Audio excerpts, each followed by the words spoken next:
Hola, muy buenas tardes a todos. Bienvenido a este primer webinar, los retos de la práctica pedagógica durante y después de la cuarentena, organizado por el colectivo Trazo de Cartagena. Bienvenidos a todos.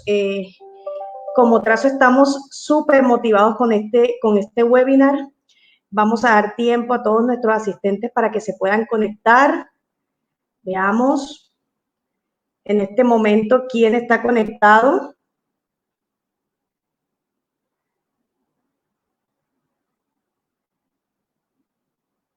Hola, muy buenas tardes. Aquí ya nos están saludando desde nuestro webinar en la página de Facebook. Estamos en vivo con todos. Trazo, bueno, Trazo Cartagena es una organización que ha venido para apoyar a todos los docentes y a todos los directivos docentes y comunidad en general de la ciudad de Cartagena. Tenemos ya 9 personas conectadas. Tenemos a Daniela Jaimes, bienvenida. Me gustaría que me contaran desde qué ciudad están escribiendo. Yarleimi Durán Suárez, bienvenida.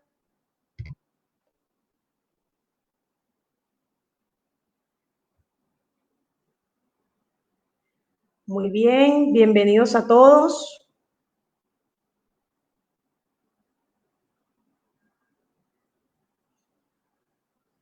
Muchas gracias a todos por su asistencia. Tenemos ya 15. Tenemos a Marly López, Tatiana del Carmen Sierra Hernández. Muchas gracias, Tatiana, por acompañarnos. Buenas tardes, buen apoyo. Muchas gracias, Tatiana. Daniela Jaimes también nos saluda. Marly López, desde la Secretaría de Educación de Turbaco. Bienvenido también a todos los docentes, coordinadores de Turbaco. Daniela Jaime nos acompaña desde Bogotá. Muchas gracias por acompañarnos, Daniela. Licen Manga también nos acompañan. Tenemos a Yerfek,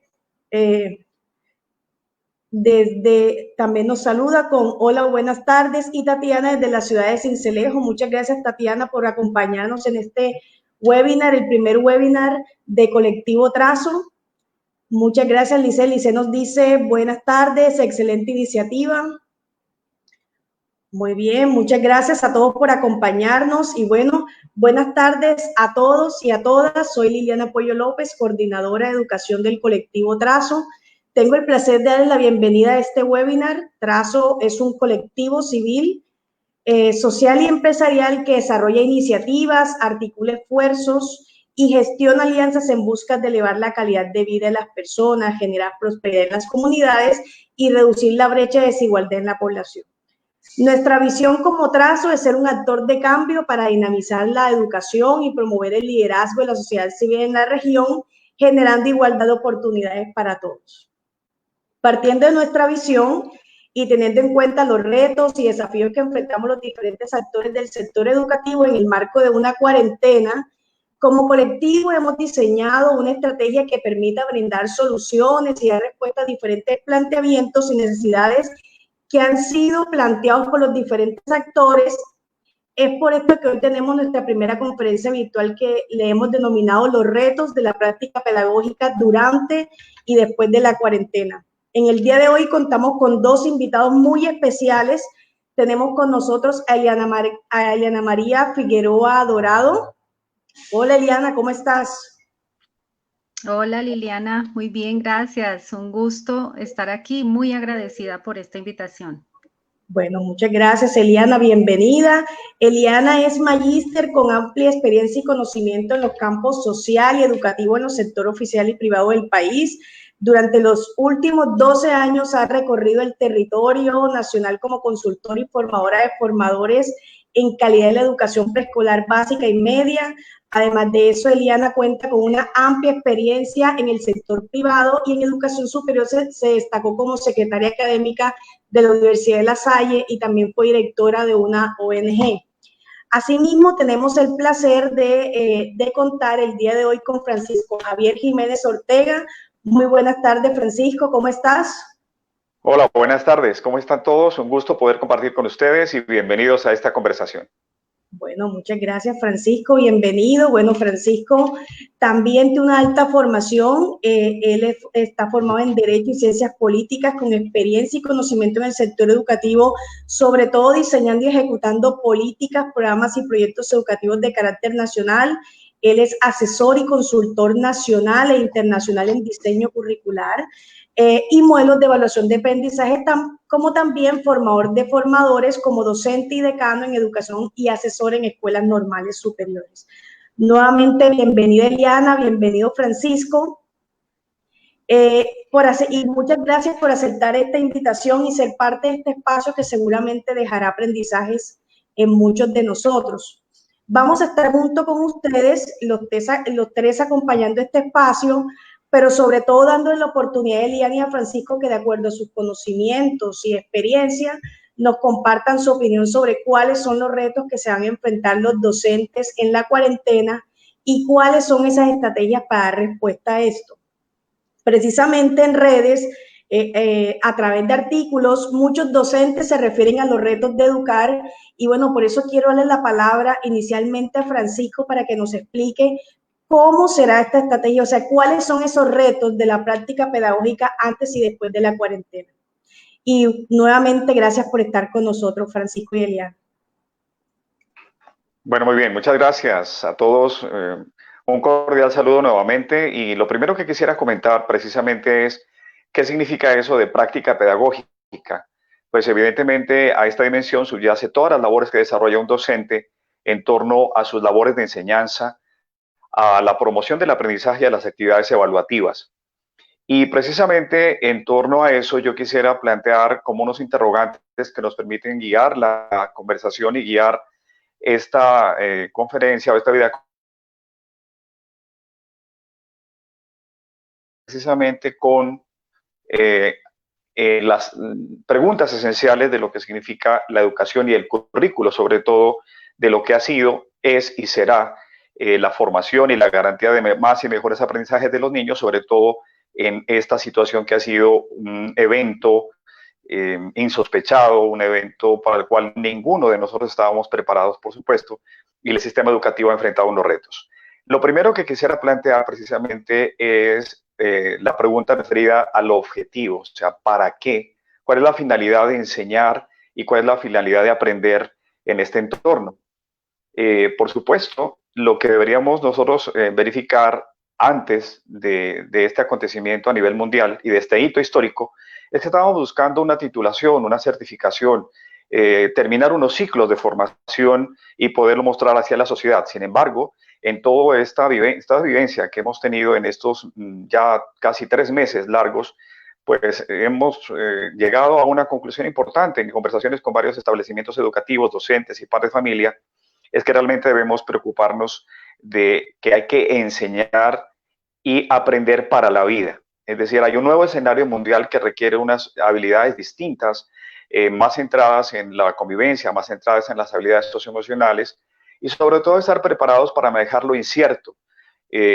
Hoy que estamos trabajando no saber qué va a pasar mañana, no saber qué va a pasar en agosto con los establecimientos educativos, hay que saber llevar esa incertidumbre y, por supuesto, empezar a planear la formación, la educación y los aprendizajes más a mediano plazo y no tan a largo plazo como veníamos previsto desde hace tiempo en el sistema educativo.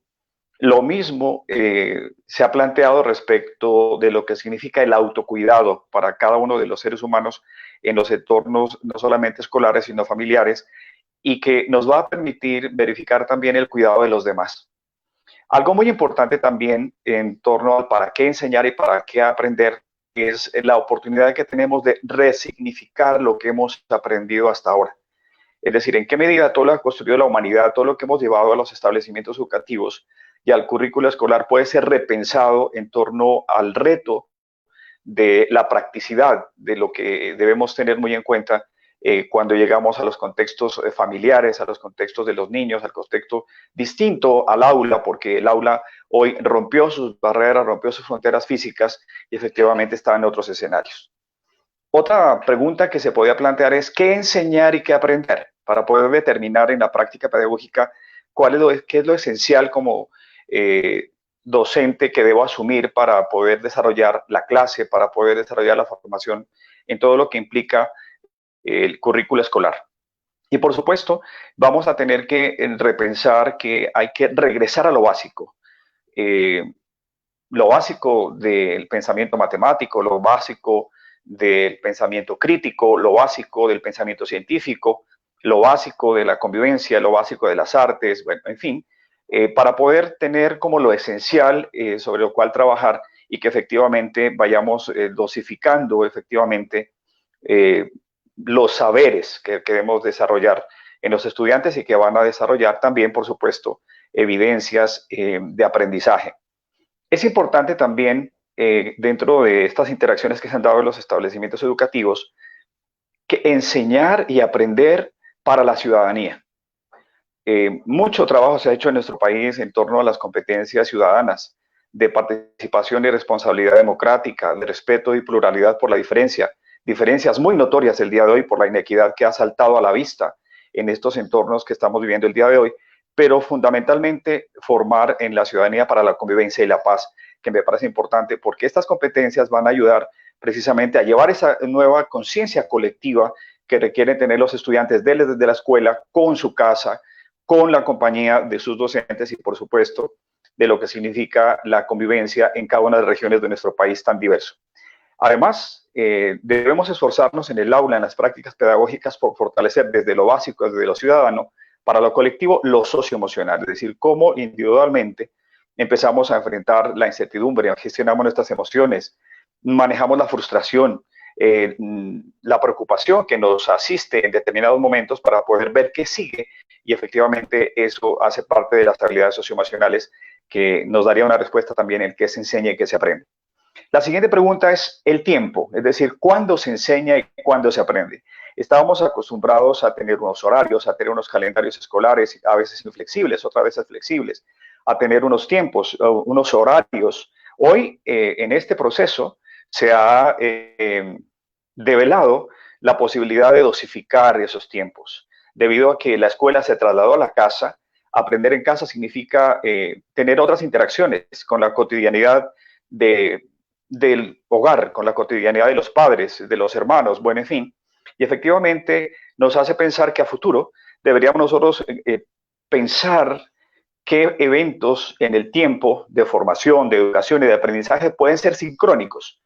Estar en contacto con el estudiante a través de los medios virtuales o a través de otros elementos, como vamos a ver más adelante, y que puede desarrollarse de manera asincrónica, es decir, cuando no estoy en contacto con los estudiantes, cuando el estudiante puede autogestionar su aprendizaje con sus padres, bajo el principio de corresponsabilidad, también nos lleva a pensar qué pasará luego con los calendarios académicos. Ya el Ministerio de Educación ha anunciado la flexibilidad en los calendarios, un modelo de alternancia entre presencialidades y virtualidades, bueno, que tendremos que enfrentar, y efectivamente el tiempo, como factor importante del desarrollo curricular, pues cuenta como un factor determinante para poder dosificar y pensar un poquito en qué es lo que queremos de los estudiantes en ese transcurso de espacio y de tiempo, hoy resignificado por la pandemia. También yo quisiera comentar el lugar, es decir, dónde se enseña y dónde se aprende el día de hoy. Pues estamos muy acostumbrados a trabajar educación y formación en la escuela, pero hoy, más que antes, se ha trasvasado esa dualidad de formación y educación en la escuela y en la casa. Eso es un desafío bastante importante porque los padres de familia quisieran estar permanentemente con los estudiantes, cosa que no sucede en todos los hogares, y también los establecimientos educativos efectivamente han tratado de tener algunos mecanismos, algunas herramientas para poder trabajar virtualmente con los estudiantes cuando se puede. Cuando no, por supuesto, habrá que agotar otros elementos con el manejo de las tecnologías de la información y la comunicación. También yo quisiera comentar el con qué, es decir, los recursos. Y ahí me voy a detener un poco porque precisamente en los establecimientos educativos, pues he puesto esa necesidad de enfrentar el uso de las tecnologías de la información y la comunicación. Yo por eso quisiera aclarar un poquito el término. Siempre que pensamos en TIC o en TIC en su momento, hoy solamente tecnologías de la información y la comunicación, pues no debemos reducirlo solamente a la interacción a través del equipo de cómputo, a través del uso o no de las redes o de Internet, ¿sí? Pues ustedes se han dado cuenta que antes de la pandemia veníamos con algún dominio relativo de las tecnologías de la información y la comunicación, pero hoy hemos visto que los chicos pues eran muy hábiles realmente, pero para manejar más las redes sociales que para estar preparados para poder aprender a través de ellas. Igual, se ha develado que no todos los docentes estamos en el mismo nivel de manejo de las tecnologías de la información y la comunicación, y por lo tanto también ha sido necesario revisar las habilidades pedagógicas en entornos virtuales y el diseño de objetos virtuales de aprendizaje, etcétera. Igual la capacidad institucional se ha desbordado porque no tenemos suficientes equipos de cómputo o estudiantes que tengan tablets, en fin, cantidad de situaciones que podríamos abordar en este momento. ¿Eso qué implica? Implica repensar el concepto de tecnologías de la información y la comunicación, las TIC. Y quiero como hacer una definición. Cuando yo hablo de tecnología, se refiere a aparatos y equipos vinculados a procesos de enseñanza, aprendizaje y evaluación, que puede ser el computador o puede ser otro tipo de elementos a través de la televisión, a través de la radio, a través de los celulares, bueno, en fin, todos los equipos que podamos utilizar. La I, que significa la información, por supuesto, tendría que ver cómo nosotros estamos manejando la cantidad de datos, la cantidad de información, no solamente a través de la red, sino a través de medios impresos, a través de guías, etcétera, que el estudiante podría abordar a través de los nuevos escenarios de aprendizaje. Y la C, que significa los medios, es decir, no solamente estamos hablando de objetos virtuales de aprendizaje, sino también debemos vincular material impreso. Habrá situaciones en las cuales no podremos tener acceso a Internet, no podemos tener conectividad, no tenemos un smartphone, un teléfono inteligente, bueno, en fin, cantidad de situaciones que hemos visto el día de hoy, pero debemos acudir a esos medios que nos permiten precisamente llegar de otras maneras a los estudiantes. Y si vamos un poquito más allá, también debemos implementar las TAC, es decir, las tecnologías del aprendizaje y del conocimiento. No solamente se aprende en el aula, no solamente se aprende a través de lo que el docente le está facilitando. El estudiante hoy está ingresando a un nivel de autogestión del aprendizaje, es decir, cómo aprende de la cotidianidad, cómo aprende de los elementos que tiene en su casa, cómo construye el conocimiento, y ahí es donde el docente tiene que enfocar esos esfuerzos didácticos para que podamos utilizar los recursos del entorno que le permita al estudiante ingresar a solucionar problemas, es decir, a tener no solamente la aprehensión que nos dan las tecnologías de la información y la comunicación, sino que efectivamente vayamos generando unos saberes más duraderos y más a largo plazo. Es importante también avanzar de las TIC a las tecnologías del aprendizaje y del conocimiento, las TAC, a las TEP, las tecnologías del empoderamiento y la participación, debido a que no hay una equidad a nivel de la llegada, lo que quisiéramos desarrollar con los niños en sus casas y en sus hogares o en otros escenarios. El estudiante debe generar otras capacidades de poder compartir con los demás, de poder verificar cómo aprende colectivamente, de manera cooperativa, y se llaman las tecnologías del empoderamiento y la participación, es decir, cómo podemos generar nuevos aprendizajes y unos nuevos escenarios también para poder avanzar en lo que ha implicado pues una nueva resignificación de la escuela. Y para cerrar estas preguntas importantes que nos orienta el tema curricular, educativo, metodológico y pedagógico, por supuesto, es la evaluación, ¿sí?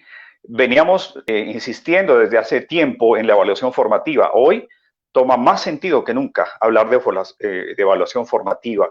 Se necesita una evaluación diagnóstica, por supuesto. Quizás habría que reevaluar aún más la evaluación sumativa, pero esa evaluación formativa, de la cual debería retomarse todos sus elementos constitutivos, pues nos permite a nosotros precisamente describir las habilidades, las competencias básicas, las competencias ciudadanas, para que efectivamente podamos valorar el desempeño de los estudiantes y las evidencias de los aprendizajes a través de unos criterios como, por ejemplo, la asistencia permanente a las clases virtuales, la participación en las mismas, el buen comportamiento, que es importante también retomarlo porque se da otras formas de convivencia en el aula virtual, ¿sí? Hemos tenido que moderar la participación de los estudiantes, moderar los ruidos que se generan a través de la cotidiana en clase, el hecho de la ausencia misma de los estudiantes en el aula virtual ha hecho que la evaluación tenga otro sentido.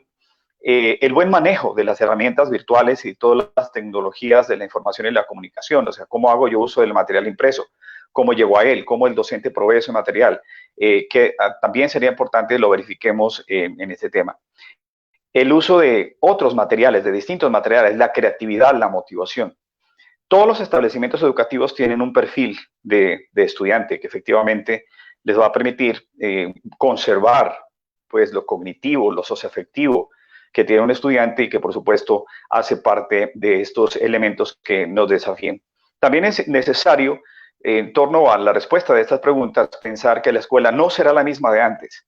Tendremos una escuela que será discontinua, una escuela que no será permanente, una escuela que realmente diferencia hasta dónde llega la familia con su corresponsabilidad al educar y formar y dónde recibe el establecimiento educativo y sus docentes la posibilidad de atender realmente al estudiante en los aprendizajes.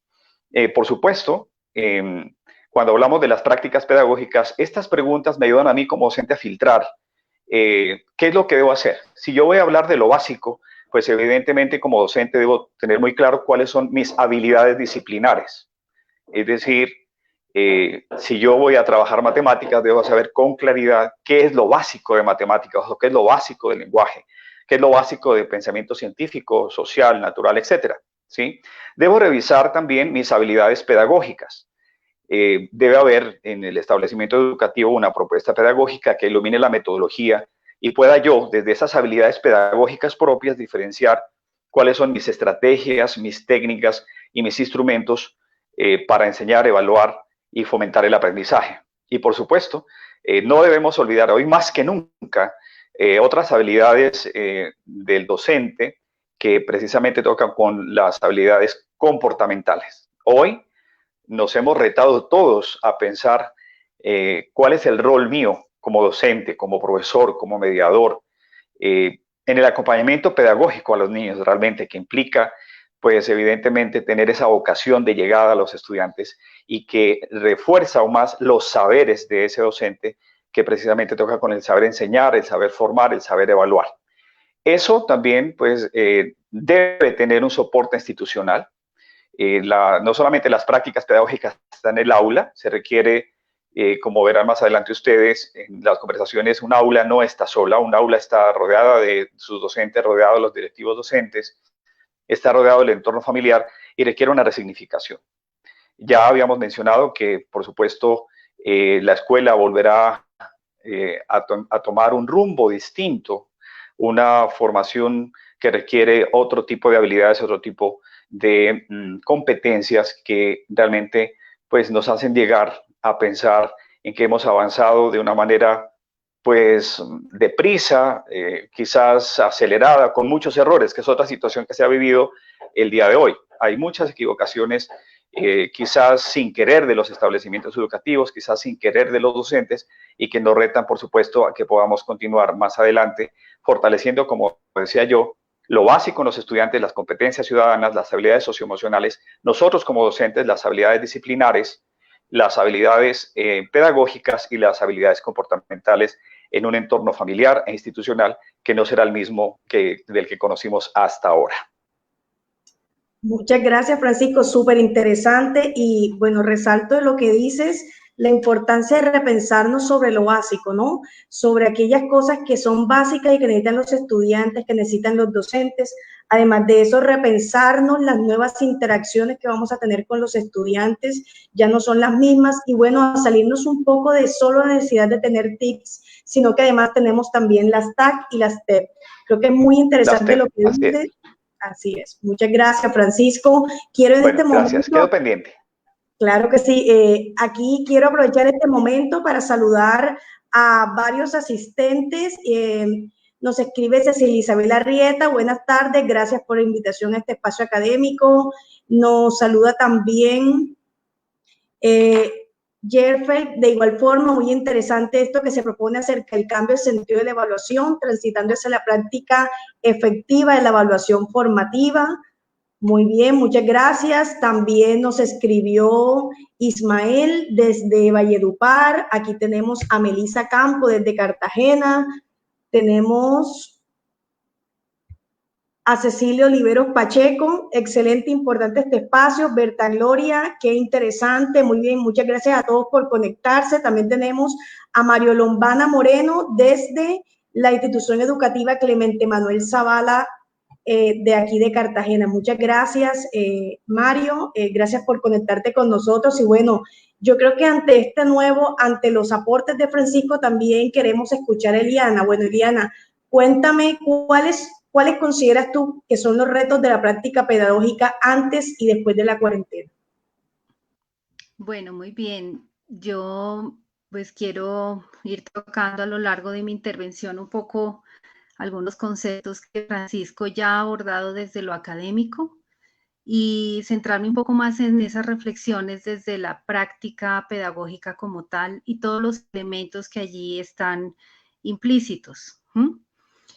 Si bien es cierto, la práctica pedagógica implica unos elementos de tipo relacional entre el docente, el estudiante y el conocimiento allí como ese constructo que se va elaborando conjuntamente. También, según Rockwell, la práctica docente abarca la situación inmediata en la que el docente actúa hasta la totalidad social. Es decir, esa labor del docente también trasciende las aulas, las barreras de establecimiento educativo y trata de llevarnos hacia una labor un poco más social y más política, si se quiere, desde el enfoque, por ejemplo, de Freire. Allí es importante tener en cuenta que ese contexto de la práctica pedagógica ha cambiado con esta situación. Es decir, vemos un contexto distinto, ya no es exclusivamente el aula en donde se aprende, hay un elemento fundamental y es la premisa de que el ser humano está aprendiendo siempre. Eso quiere decir que no necesariamente en un aula de clases, hay un aprendizaje que se da de manera natural, permanente a lo largo de la vida, y eso sucede en todo momento y en circunstancia en donde el ser humano está precisamente actuando. Está aprendiendo porque está incorporando una serie de elementos a su estructura cognitiva, a sus dimensiones humanas.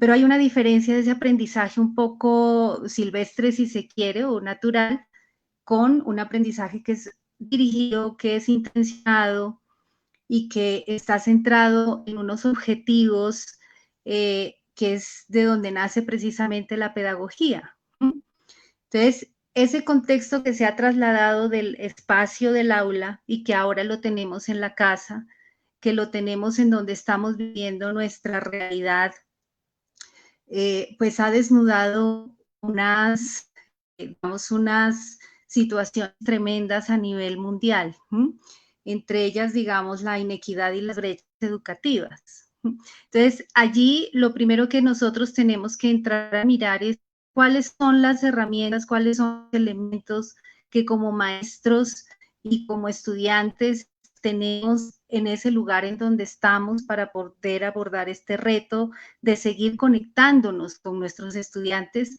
y que a la vez ellos no se desconecten del proceso de aprendizaje dirigido, ¿sí? Es decir, de la intencionalidad pedagógica que el maestro tiene.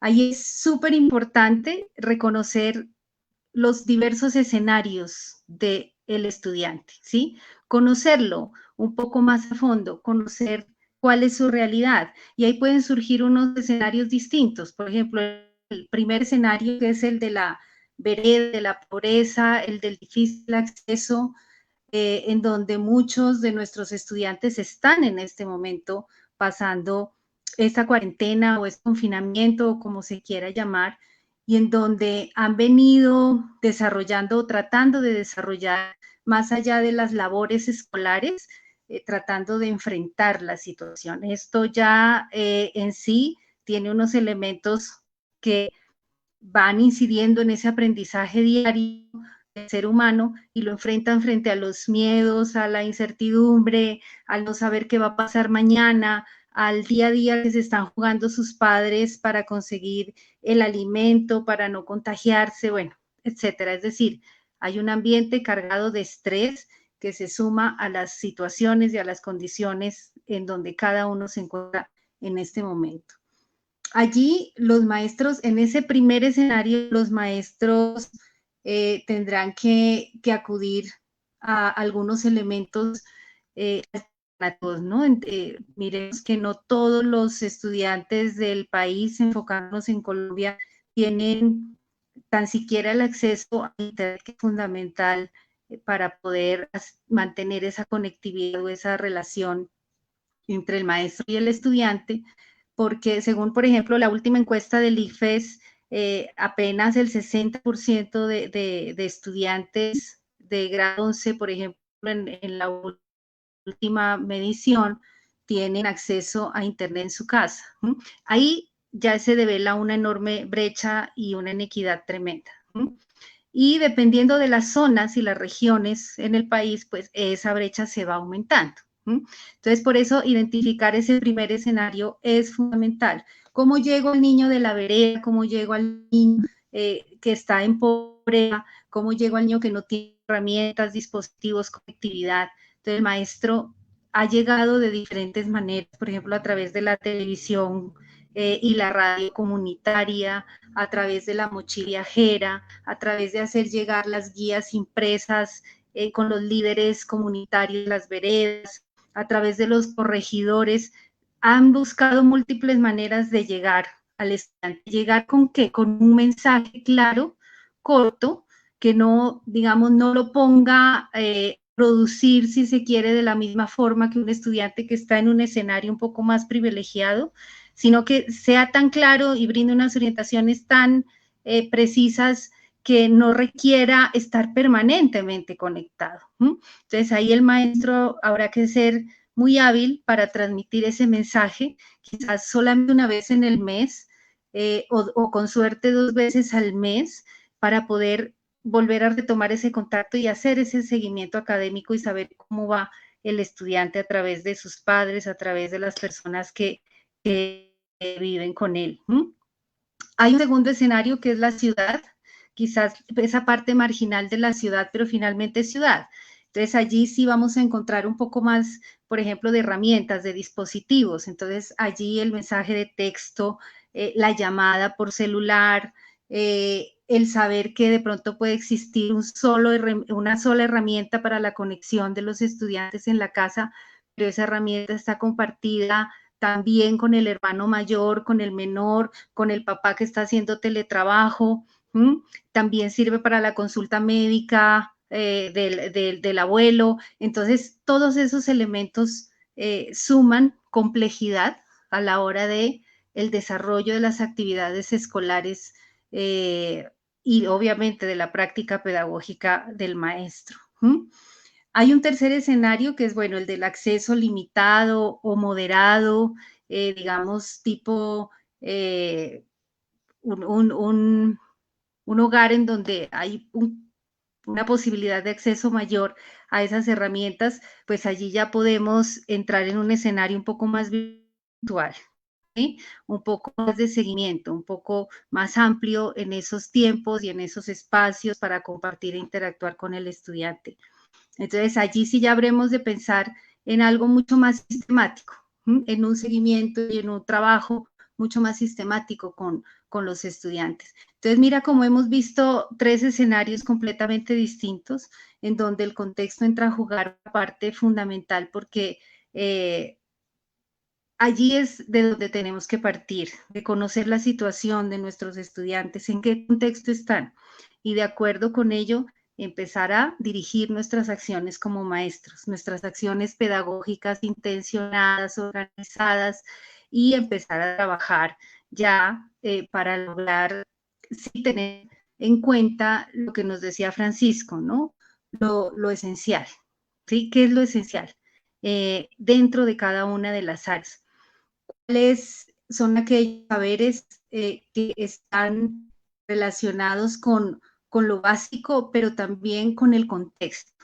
¿Cuáles son aquellos que están más cercanos a esa realidad que actualmente está viviendo el estudiante y cómo en esa medida nos podemos ir conectando con esos saberes para que el aprendizaje sea verdaderamente significativo, para que los estudiantes encuentren un marco de aplicación inmediata del saber y en ese sentido vayan identificándolo con claridad pero también se vayan enamorando del saber, porque es algo que depende muchísimo también de nosotros los maestros, y los acercamos a lo que realmente los rodea, y en eso encontramos reflexiones que nos ayudan a elaborar conceptos, que nos ayudan a formarnos integralmente, pues la actitud del estudiante frente al saber va a ser muy distinta, ¿no? Y va a haber un amor permanente por el conocimiento y una pasión permanente por aprender, porque hay un sentido en la vida real de eso que estoy aprendiendo. Entonces es muy poderoso aprovechar ese contexto aquí y ahora y ver cómo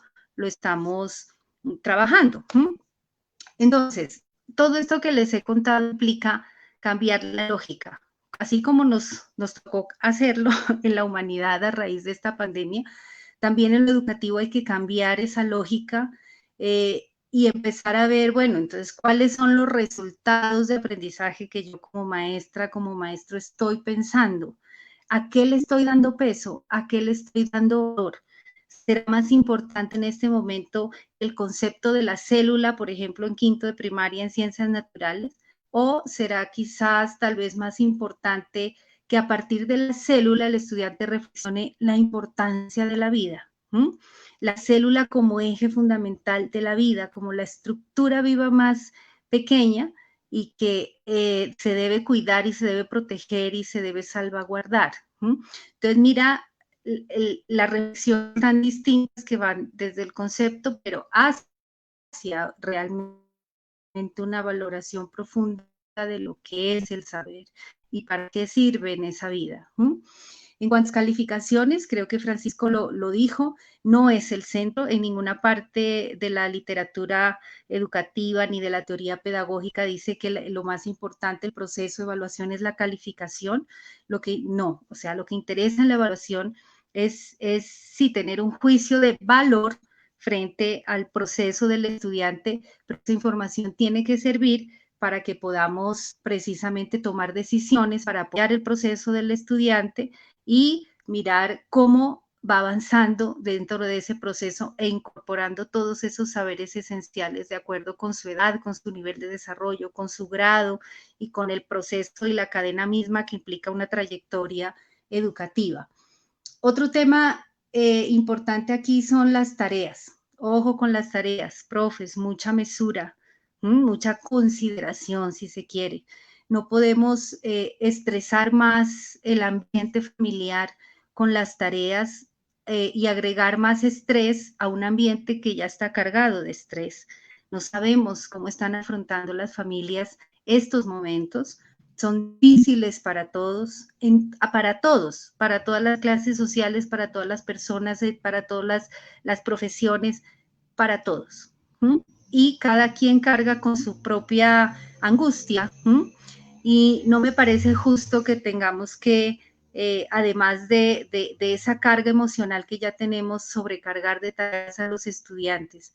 El consejo que yo les daría ahí es tratemos de que en ese corto momento que tenemos contacto con los estudiantes, ser muy precisos en las preguntas que les hacemos para saber si ellos están realmente valorando en este momento lo esencial y están desarrollando procesos de reflexión a través de lo esencial. Entonces es súper importante esos momentos de contacto del maestro con el estudiante y con su familia cuando lo pueda hacer.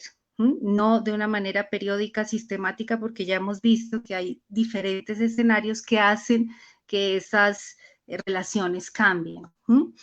También el tema de los horarios. O sea, no podemos pretender hoy que, o sea, si el maestro quiere pararse frente a un dispositivo y tener a los 40 estudiantes conectados, eso es un error. Es algo que no se puede hacer.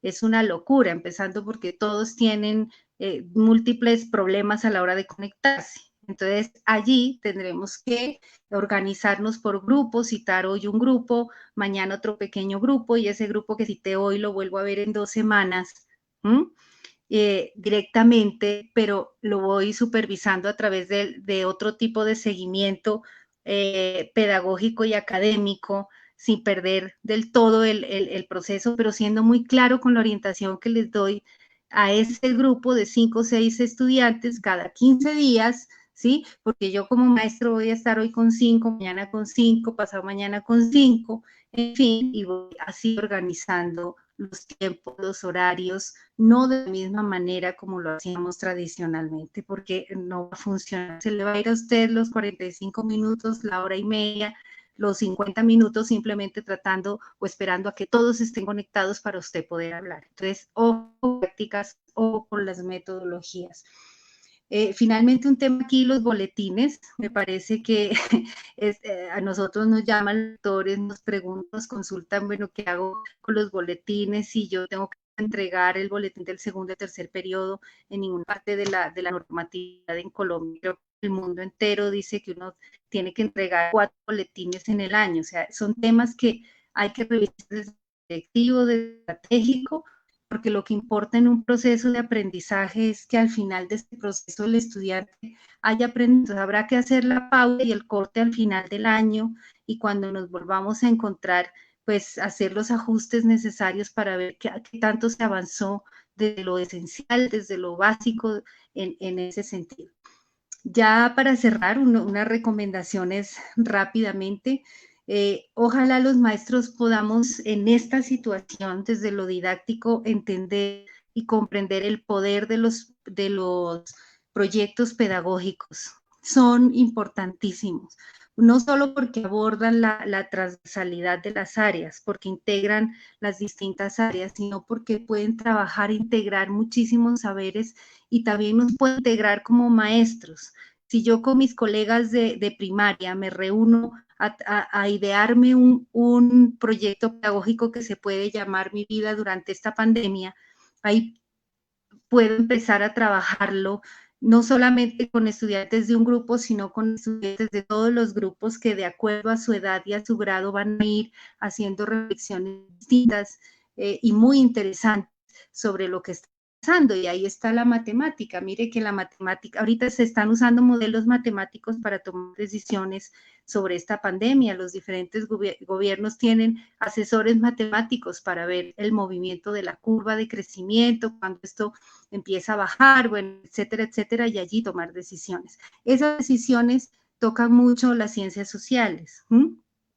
De la misma manera, el lenguaje está presente porque será la forma en cómo los estudiantes interpretan y comunican lo que está sucediendo. Entonces, es algo que se va a desarrollar intrínsecamente en los procesos.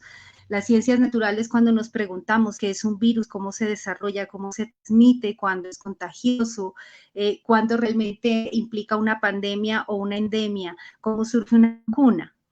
Entonces, mira cómo todos esos temas tienen que ver con muchos grados y con niveles de pensamiento y de reflexión muy distinta. Entonces podemos integrar a todos nuestros estudiantes en un solo proyecto e integrarnos con todos los demás maestros. De esa manera somos prácticos, y no solo prácticos, sino también somos muy acertados en la forma en que estamos desarrollando los procesos. Muy bien, muchas gracias, Eliana. Yo creo que ha resuelto muchas de las inquietudes o definitivamente preguntas que tenían los docentes desde que comenzó esta pandemia. Es súper importante todo lo que nos has dicho el día de hoy. Yo invito a todos nuestros asistentes a hacer preguntas para Eliana y para Francisco. Vamos a tener un espacio al final de este webinar para responder uno a uno sus inquietudes. Por ahora quiero saludar a Melissa Marrugo Baena, a Erika Puello, que están conectadas, Cecilia Oliveros, también tenemos a María Teresa Mulet, tenemos a Prensa Escuela del Universal, bienvenidos a Colectivo Trazo, Miriam Ferbas, que nos saluda desde La Guajira, también Margarita Zuluaga, que nos saluda desde Bucaramanga. Tenemos también a Neida María Dávila, que nos saluda desde Cartagena. Tenemos desde Santa Ana de Barú. Nos están saludando también Técnica Pasacaballo, Promoción Social, Manuel Clemente Zavala, José María Córdoba, Salim Bechara, Soledad Costa, Corazón de María. Incluso tenemos, se conectan desde la coordinadora de Terpel en Antioquia, también nos saludan. También tenemos acá a Luceli Mendoza, desde La Guajira también, muchos saludos a La Guajira. Tenemos a María Teresa Mulet, Juan Pablo Acuña, que ya nos había escrito anteriormente, María Elena Conejo también, muchos saludos. Tenemos desde Andagoya, Chocó, a Iván Murillo Ruiz, bienvenido Iván, muchas gracias por conectarte a este webinar. Juan Pablo Acuña, Stephanie Pérez, bueno, y muchísimos más, tenemos muchísimos conectados, de verdad, muchas gracias a todos por conectarse. Aquí tenemos una primera pregunta, si les parece, le respondemos. Tenemos de Ariel Enrique, le pregunta a los panelistas, si como docente colocamos una actividad a los estudiantes, si uno de ellos le pide apoyo a otros estudiantes y recibe su ayuda prestando la actividad, y viene el estudiante y hace plagio enviando la actividad de su compañero, mi pregunta es, teniendo en cuenta el proceso formativo que es tan riguroso, ¿qué tan riguroso o qué tan flexible, sin llegar a ser permisivos, en los cuales no enviamos un mensaje errado?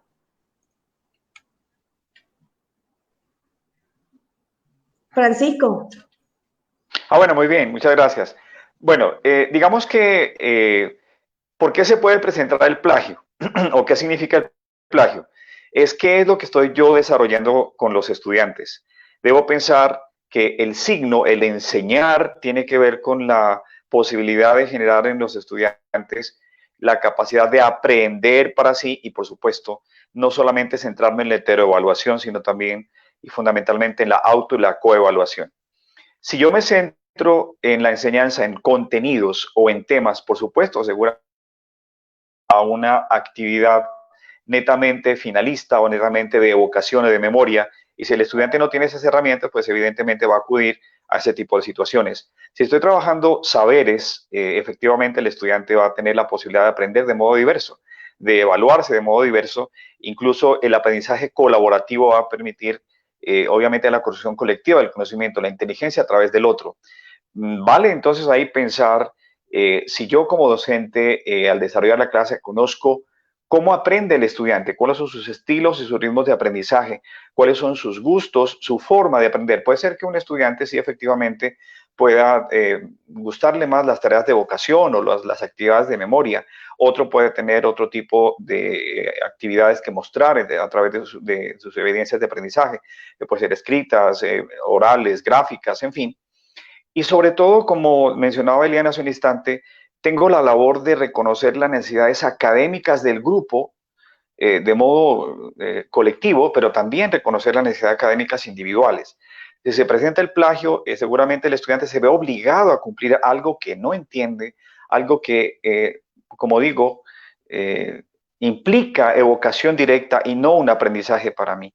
También habría que pensar la evaluación. Ustedes saben que si hay una evaluación netamente cuantitativa, digamos, la evaluación se convierte en algo terminal, sin sentido, y diríamos una famosa máxima que dice que aprendizaje evaluado, aprendizaje olvidado. O sea, estoy aprendiendo para el momento, estoy aprendiendo para ese instante, para cumplir una actividad, o estoy realmente generando otros espacios de aprendizaje más adelante que puedo utilizar, puedo recordar y puedo recontextualizar, resignificar. Entonces, el plagio se produce precisamente por no identificar qué es lo que estoy tratando de enseñar, si son contenidos, si son temas o realmente son saberes que implican unas competencias más allá de simplemente lo conceptual, sino que también implique lo actitudinal y lo procedimental. Muy bien, muchas gracias, Francisco. Aprovecho también para saludar a María Auxiliadora desde la Institución Educativa Ambientalista de Cartagena, Olga Lucía Pareja de Corporación Colegio Trinitario, Manuel Gutiérrez de Civic Cartagena. Tenemos a varios docentes de Turbaco, como son Angie, Beatriz y Dofre. Y tenemos a Sheila de la Academia de Danza. Tenemos desde Santander a Wilson Díaz Arias. Y también tenemos a Dorin Fernández, Feliciana de Aprender con Alegría en Cartagena, tenemos a Leda de Berta Gedeón de Baladí, a Edinson Herrera, Eileen Díaz y Tatiana del Carmen, que es docente del grado primero, y nos preguntan cuántas guías son recomendables en el mes. Eliana, si nos puedes ayudar con esa.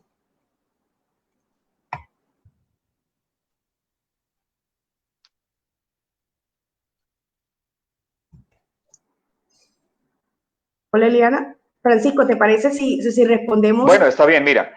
Lo que pasa es que la cantidad de actividades de aprendizaje, una guía, depende de los desempeños que yo tenga planteado, de las evidencias de aprendizaje que yo quiera conseguir para poder verificar mis objetivos de enseñanza y, por supuesto, los aprendizajes esperados. Depende mucho de la planeación. En muchas ocasiones, y creo que Liliana, a través de un programa muy importante, que es el programa Todos Aprender para Primaria, hemos hablado de que es importante dosificar las actividades de aprendizaje según los desempeños esperados. Si yo tengo 3 desempeños esperados para un periodo académico, pues tendría que hacer 3 guías de aprendizaje por desempeño, ¿sí?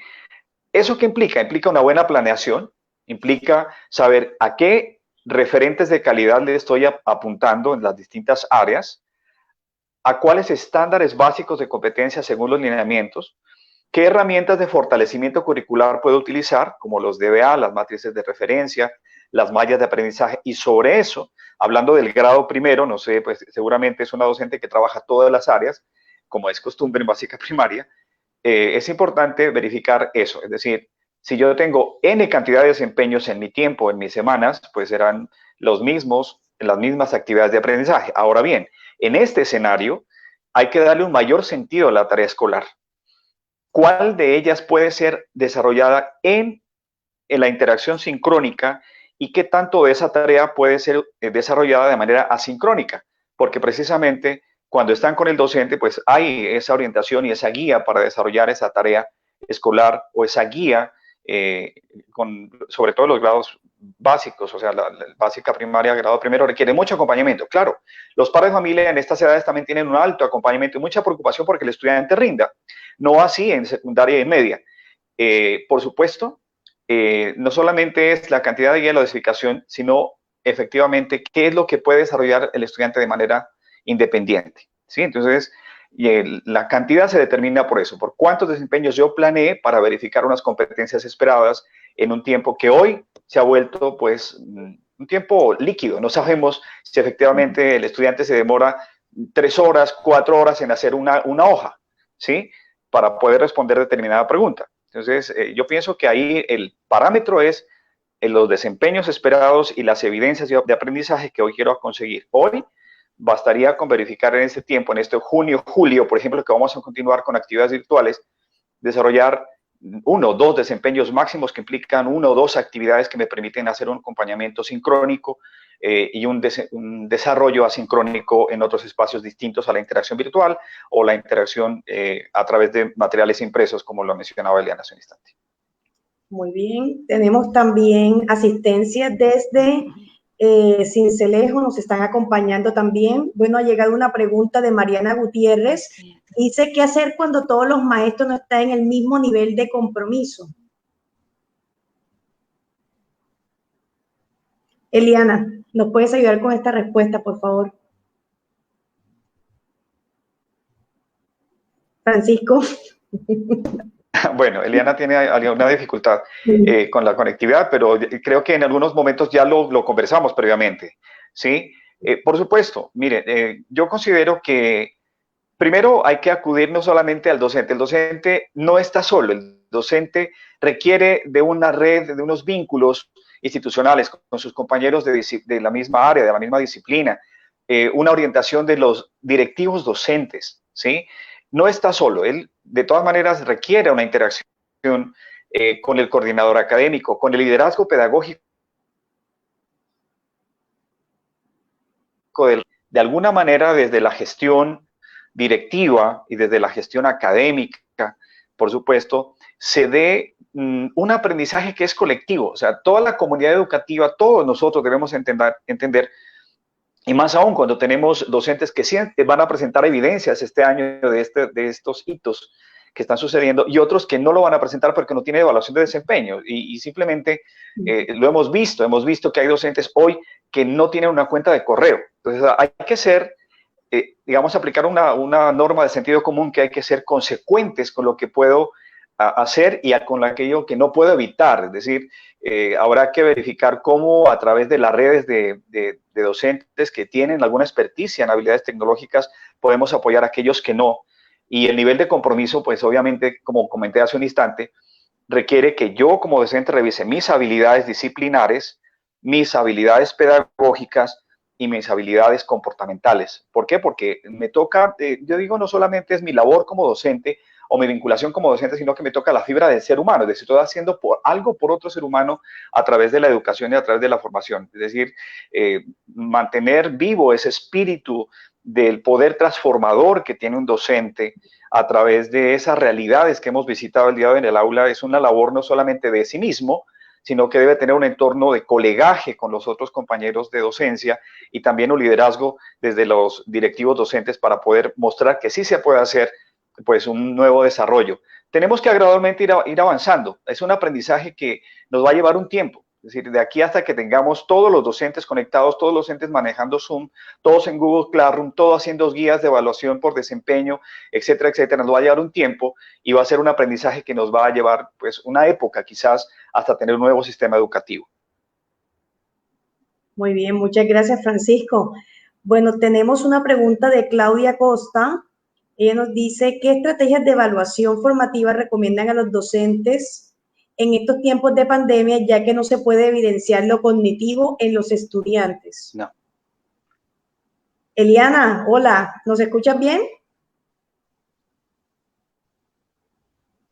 Listo, Francisco, si te parece, te toca nuevamente la... Sí. Bueno, yo quiero ahí a la profesora Claudia Costa hacerle una diferencia entre lo cognoscitivo y lo cognitivo. Lo cognoscitivo es la información, todo lo que existe a través de las fuentes, a través de lo que dice el docente, a través de los libros de texto, a través de la red, bueno, los buscadores, etcétera. Lo cognitivo es la transformación que yo hago desde lo cognitivo de mi estructura mental. Eso es lo cognitivo. Yo pienso que sí se está llegando a una transformación cognitiva de los estudiantes porque ha sido un reto para todos. Es decir, el hecho de pensar de modo distinto, en que yo seguramente estas cosas, pero hoy de buscar unas estrategias propias, me está desafiando desde la cognición. Es decir, cómo me transforma el núcleo duro de lo que percibía yo, de lo que estaba aprendiendo, porque no tengo al docente insistiéndome, no tengo al docente tocándome en el hombro o llamándome la atención, sino que tengo que responder por mí mismo, hace que yo de alguna manera empiece a generar una inestabilidad cognitiva, ¿sí? Saber manejar la cantidad de información, así no aprehenda algo, me está generando una transformación de mi esquema cerebral y quizás yo podría ser, no sé, como un estudiante más cortical, es decir, de acción. Otro puede ser más límbico, es decir, más de sentimientos. Entonces, sí nos estamos transformando desde lo cognitivo. Por eso es importante que las estrategias de evaluación se fijen más en el desarrollo de 3 valores que a mí me parecen importantes. La libertad, la autonomía y la responsabilidad. Cómo el estudiante está desarrollando esos valores en esa interacción que de una u otra manera le van a permitir luego tomar decisiones sobre lo que quiere realmente aprender, sobre lo que quiere moldear la voluntad de aprender. Nadie aprende si no quiere. Entonces yo digo esto, las estrategias tienen que ser, como mencioné ahora, la participación en clase, que tiene que ver con la libertad, la autonomía y la responsabilidad. Mi comportamiento en ella, igual con los 3 valores. Estoy generando unas normas, me siento en capacidad de verificar, de dar una respuesta a distintas actividades.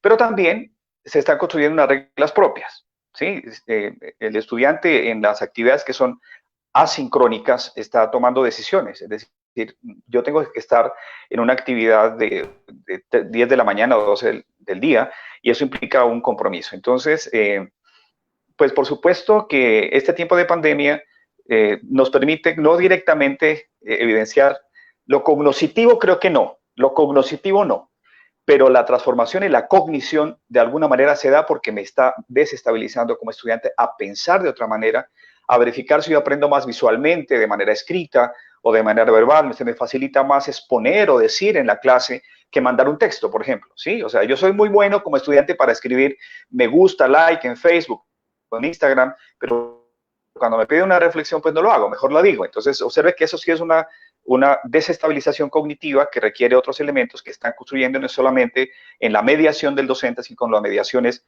que hemos venido conociendo a través de la red o a través de diferentes plataformas, incluso con los mismos materiales impresos, porque yo debo leer el material impreso sin la guía del docente. Eso es ya es una forma de ver cómo se está transformando la cognición en quien intenta realmente aprender. Muy bien, excelente, Francisco. Bueno, aprovecho y saludo a nuestros asistentes desde la ciudad de Pasto, en Bogotá, Sincelejo y Pitalito Huila. Muchísimas gracias de verdad a todos por su asistencia, excelente. Tenemos una gran cantidad de mensajes, tenemos muchas preguntas. Seguimos con Mario Lombana Moreno. Dice, este nuevo escenario de enseñanza-aprendizaje conlleva replantear aspectos propios del docente. ¿Cómo se puede potencializar las funciones ejecutivas superiores en los docentes? ¿Nos escuchas bien, Eliana? Creo que te toca de nuevo, Francisco. ¿Qué le podemos responder a Mario Lombana? Bueno, resulta que nosotros hemos estado acostumbrados a manejar el paradigma de lo simple como docentes, es decir, orientar nuestras labores desde el observar hacia el comprender, del comprender al tratar de analizar, al tratar de aplicar y al aplicar resolver. En eso nos pasamos mucho tiempo, ¿sí? Y llevar al estudiante, incluso desde nuestras labores pedagógicas, de las nociones a los conceptos y de los conceptos a las categorías, quizás nos lleva mucho tiempo, nos lleva casi 11 años. Es decir, cuando entregamos a un niño de 17 años graduado, esperamos que él piense de modo distinto y no solamente que conozca o que observe, sino que comprenda y analice. Entonces, yo pienso que también esa transformación debe ser del docente, es decir, cómo yo, desde una clase a la inversa, desarrollo el pensamiento más crítico y categorial de los estudiantes, y eso implica una transformación mía como maestro. Por lo tanto, la clase es el escenario clave para poder yo decir, mira, estábamos acostumbrados a hacer teoría y algo de práctica, y algunas veces algo lúdico, pero hoy más que nada debemos empezar a pensar de una manera más compleja desde lo motivacional, o sea, cómo yo motivo el aprendizaje de los estudiantes primero, la motivación, lo lúdico, la sensibilización a esos nuevos aprendizajes. Luego el para qué me sirve, es decir, cómo yo desde esa estructura hago que el estudiante vea la utilidad en lo práctico de lo que pretendemos aprender. Y lo último que conseguiría yo como docente desde habilidades pedagógicas sería llegar a la conceptualización. Es decir, la clase es ese escenario para que yo, seguramente todos hemos escuchado hoy la clase a la inversa, en donde el estudiante asiste con el docente más a recibir una orientación, una guía, resolver problemas, resolver preguntas antes que recibir el conocimiento. ¿Eso qué implica?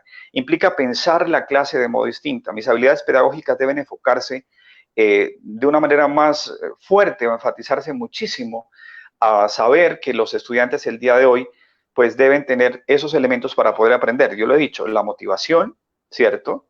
La voluntad para aprender, el conocimiento y las sensaciones y las emociones. Si yo también manejo eso como docente, desde mis funciones ejecutivas superiores, lo que significa hacer la transformación mía y la transformación de los otros desde la práctica pedagógica, pues implica pensar la clase de una manera distinta.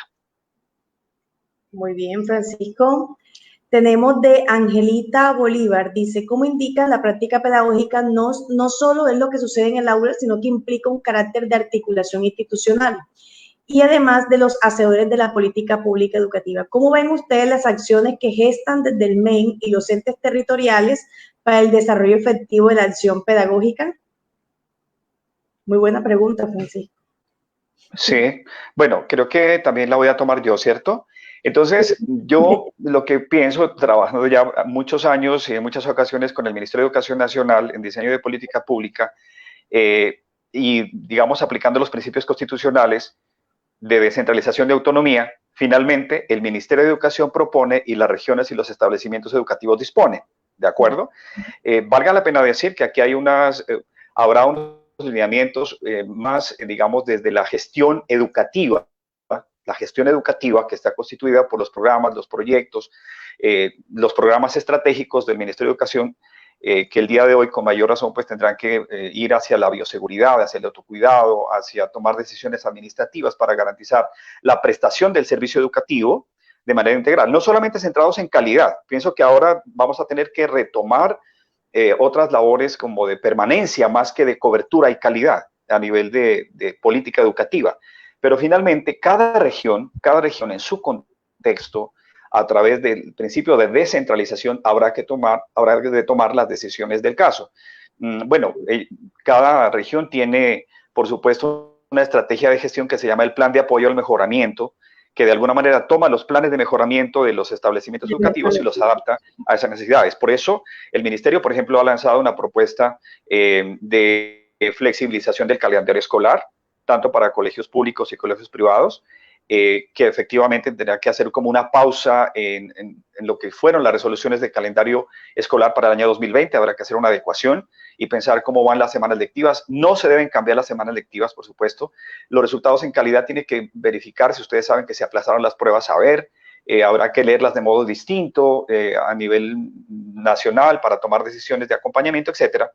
Pero cada región y cada establecimiento educativo, por descentralización de autonomía, va a tener que tomar decisiones. Por ejemplo, habrá en el sector rural establecimientos educativos que definitivamente no podrán tener una prestación continua del servicio, o colegios privados que están finalizando su calendario académico ahora en junio, en julio y en agosto están empezando otro año escolar, pues habrá que verificar que efectivamente puedan adecuarse a las disposiciones de la alternancia que se pretende desarrollar. Entonces, claro, hay unas directrices legales de lineamientos curriculares y de manejo administrativo del sector educativo, pero fundamentalmente lo que se pretende es que esa gestión educativa, que es el marco de política, se transforme en gestión escolar y se hace a través de dos herramientas.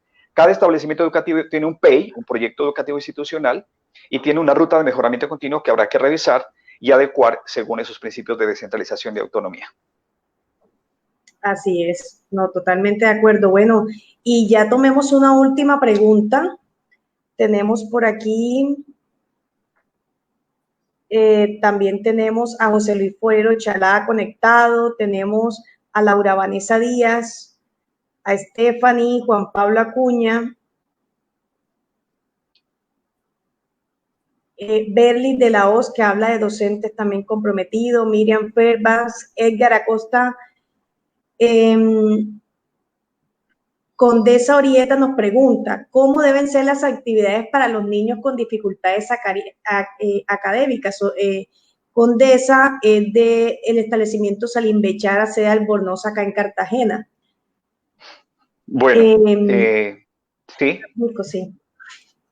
Bueno, muy bien. Bueno, una dificultad académica, ¿qué puede ser? Una dificultad académica es que no asiste al horario de clase, es una dificultad académica, ¿sí? Una dificultad académica es que no cumple la regularidad de asistencia a clase, eso es una dificultad académica, a no ser que se refiera a otro tipo de dificultades en el aprendizaje. Hablando de las primeras, de las dificultades académicas, tanto el cumplimiento del horario, el cumplimiento de las actividades, de las guías, etcétera, pues habría que, como decía yo, reconocer a quién le estoy llegando yo como docente y poder adecuarme. La escuela se debe adecuar al niño y no el niño a la escuela. Es un principio de atención a la diversidad. Pero si nos referimos con esa categoría de dificultades académicas a alguna situación, un obstáculo, una barrera en el aprendizaje, yo debo acudir a las herramientas para atender a la diversidad con equidad y a la discapacidad como capacidad distinta, no como minusvalía. Para eso el Ministerio de Educación Nacional, a través el Diseño Universal de Aprendizajes, el DUA, que trata de acompañar a los estudiantes desde su realidad, en su estilo y ritmo de aprendizaje, hacer el reconocimiento, un diagnóstico de cómo yo puedo orientar a los estudiantes que tienen determinadas barreras para poder aprender sin llegar al plan individual de ajuste razonable, ¿sí?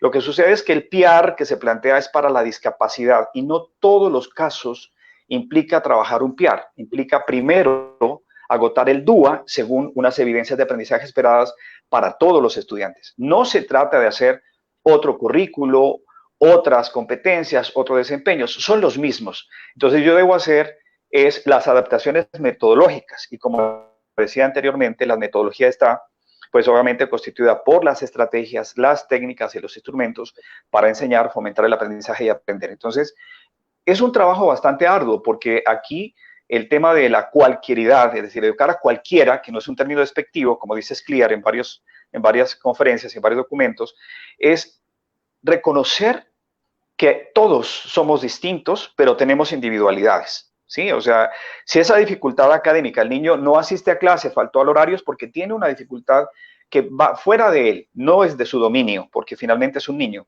Y obviamente la labor de la pedagogía precisamente como yo he dicho en varias ocasiones, la pedagogía es el arte de hacer fácil lo difícil. Nos va a implicar a nosotros, pues evidentemente, conocer de manera cercana el caso particular de ese estudiante. Muchas gracias, Francisco. Y bueno, gracias a los asistentes por todas sus preguntas. Yo agradezco a Eliana y a Francisco. Bueno, desafortunadamente Eliana tuvo problemas de comunicación en la última parte de este webinar, pero de todas maneras, gracias por sus aportes. A todos los asistentes por este encuentro y por sus importantes aportes. Francisco, gracias por las estrategias compartidas. Eliana, también consideramos que son claves para seguir trabajando por nuestro gran objetivo, que es mejorar la calidad de la educación. Muchas gracias de verdad a ustedes dos. Gracias a ustedes y espero nos veamos muy pronto. Muchas gracias. Claro que sí, nos quedamos con muchos aprendizajes, pero sobre todo con esperanzas recargadas de que sí es posible lograr el bienestar de nuestros niños sin desconocer la crisis que afronta nuestro país y todos los retos que tenemos por superar. La invitación es a sumar esfuerzos, a garantizar desde el lugar que estamos que mantendremos firme nuestro propósito, que es darle la mejor educación a nuestros niños, niñas y jóvenes. En el colectivo Trazo creemos firmemente en este propósito y bueno, nuevamente muchas gracias a todos los asistentes y feliz noche.